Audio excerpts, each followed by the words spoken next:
Hi అండి, అందరికీ నమస్కారం. ఈరోజు చిన్న ముగ్గు కొత్త స్టోరీతో వచ్చేసానండి. ఇది రియల్ స్టోరీ 2022లో జరిగిందండి. తల్లిదండ్రులుగా మనం 15 నుంచి 18 సంవత్సరాల పిల్లలతో ఎలా ఉండాలో ఈ స్టోరీలో తెలుసుకుందామండి. లేట్ చేయకుండా స్టోరీలోకి వెళ్ళిపోదాం. లక్ష్మి, మహేష్ విశాఖపట్నంలో ఉంటారు.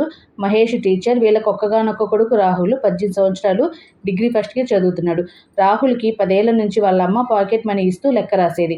ఏం తిన్నావు, ఎక్కడ ఖర్చు పెట్టావు, మీ ఫ్రెండ్స్కి ఎంత ఇచ్చావు, బిల్లు చూపించు అని.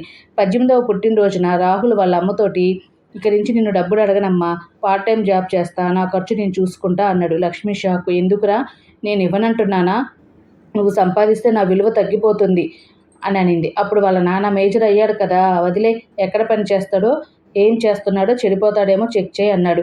2022 నవంబర్ 15న వాళ్ళ అమ్మ రాహుల్ రూమ్ని క్లీన్ చేస్తూ ఉంటే బెడ్ కింద డైరీ దొరికింది. అప్పుడు డైరీలో అమ్మా నాన్న డబ్బు ఎంత ఇచ్చారో, వేటికి ఖర్చు పెట్టాడో అంతా లెక్క రాసి ఉన్నాడు. చివరి పేజీలో, అమ్మా నాన్న నన్ను ఇంకా చిన్నపిల్లాల్లా చూస్తున్నారు, నాకు ఊపిరి ఆడట్లేదు, నేను పెద్దవాడినని నిరూపించుకోవాలని ఉంది, లేకపోతే ఈ ఇంట్లో ఉండలేను, వెళ్ళిపోతా, తల్లి కూలబడిపోయింది, నా కొడుకు నాకు దూరం అవుతున్నాడు అని. ఆ నైట్ రాహుల్ ఇంటికి రాగానే అడిగింది, ఏంటిదా ఇది, మేము నిన్ను ప్రేమగా చూసుకోవడం తప్ప అని.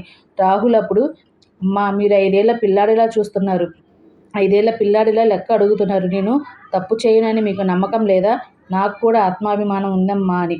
అప్పుడు లక్ష్మి కొడుకుని హత్తుకొని, అమ్మ తప్పు చేసింది, నువ్వు పుట్టినప్పుడు నీకు పాకెట్ మనీ ఇచ్చాను, ఇవాళ నుంచి ప్రైవసీ మనీ ఇస్తున్నా, అంటే నీ డబ్బు నీ ఇష్టం, లెక్క అడగను, కానీ ఒక్క మాట, తప్పుదారి పడితే అమ్మ దగ్గరికి రా, తిట్టను, కాపాడతా, సరేనా అంది. తర్వాత 18 ఏళ్ల పిల్లలకి పాకెట్ మనీ వద్దు, ప్రైవసీ మనీ కావాలి అనింది. పాకెట్ మనీ అంటే ఏంటండి, ఎక్కడ ఖర్చు పెట్టావు అని లెక్క. ప్రైవసీ మనీ అంటే జాగ్రత్తగా ఖర్చు పెట్టరా అని నమ్మకం. ఎందుకంటే 1వ సంవత్సరం నుంచి 17 ఏళ్ల దాకా వాళ్ళ చేతికి డబ్బు ఇచ్చాం, 18 ఏళ్ల తర్వాత వాళ్ళ చేతిలో జీవితం పెట్టాలి. లెక్క అడిగితే అబద్ధం చెప్తారు, అదే నమ్మకం ఇస్తే నిజం చెప్తారండి. కొడుకు సంపాదిస్తే తల్లికి విలువ తగ్గదు, విలువ పెరుగుతుంది. ఎందుకంటే వాడు మీ పెంపకం. అదే కొడుకు సొంత కాళ్ళ మీద నిలబడితే తండ్రి ఓడిపోడు, గెలిచాడు, ఎందుకంటే వాడు మీ ధైర్యం. అంతే కదండి.